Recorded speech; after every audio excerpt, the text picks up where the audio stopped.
First person talking. The first piece was English folk song suite. The first.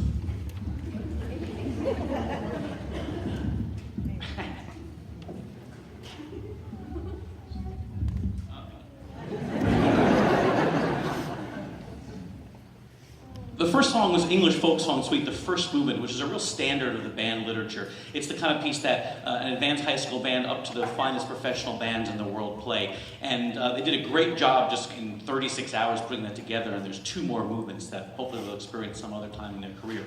I was delighted to get this invite. I do a lot of work in the Triangle area, as you'd expect from living in Chapel Hill.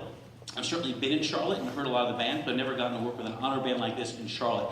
And there's 2 kinds of honor bands out there. There's ones that you go in and you drop a downbeat and you're like, uh-oh. And then there's the kind where you drop a downbeat like this one, where you're like, oh, this is going to be fun. We're going to make music right from the start. And I have to say, there's a bit when all of our conductors, we always feel like a bit like a fraud, at least me in these honor bands, because like you applaud and we bow and all this stuff, and we were here for 36 hours.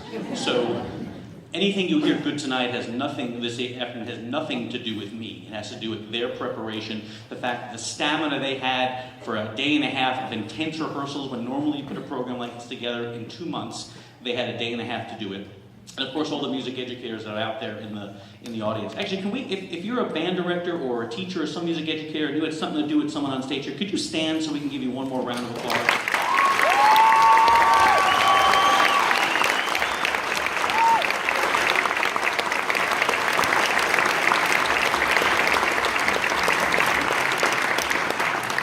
Now I feel less like a fraud. Thank you.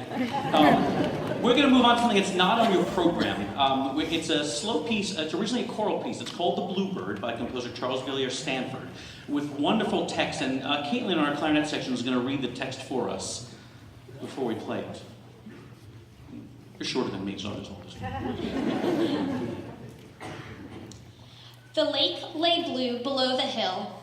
Over it, as I looked, there flew, across the waters, cold and still, a bird whose wings were palest blue. The sky below was blue at last.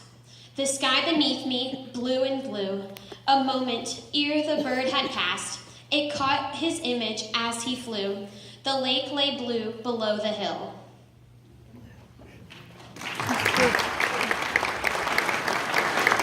The challenging thing playing choral music, something originally for just human voices, with a group like this where all the instruments sound different, is getting a blend on it, and also the fact that there's no text. There is text, but we're not actually saying the text. So we want to give you a little bit insight of the music that we play and what text it's actually trying to evoke, so the piece has a little bit more meaning outside just the musical value. There's great musical value, but if you know the text, it makes more sense. So,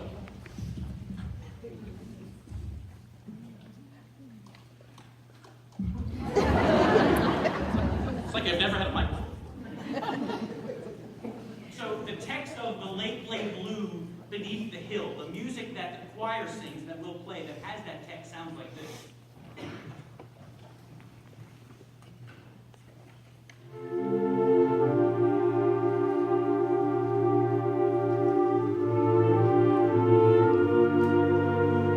But the composer's really interested in highlighting the word blue, the blue bird, the blue lake, the blue sky. And so you hear James just play your note on your own. That's a flugelhorn playing a single note, and every time you hear that note, that's the word blue. Figuratively and literally, it's literally the song. So here's that same music with the word blue highlighted. See if you can find that sound out of the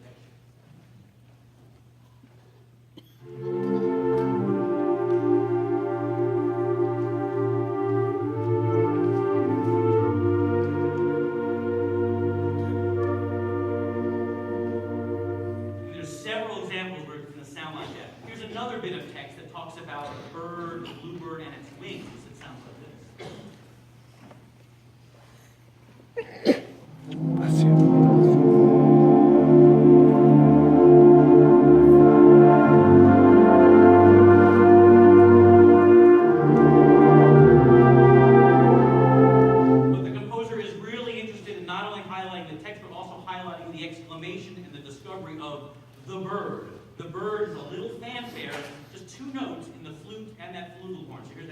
music, see if you can find the bird. Exclamation.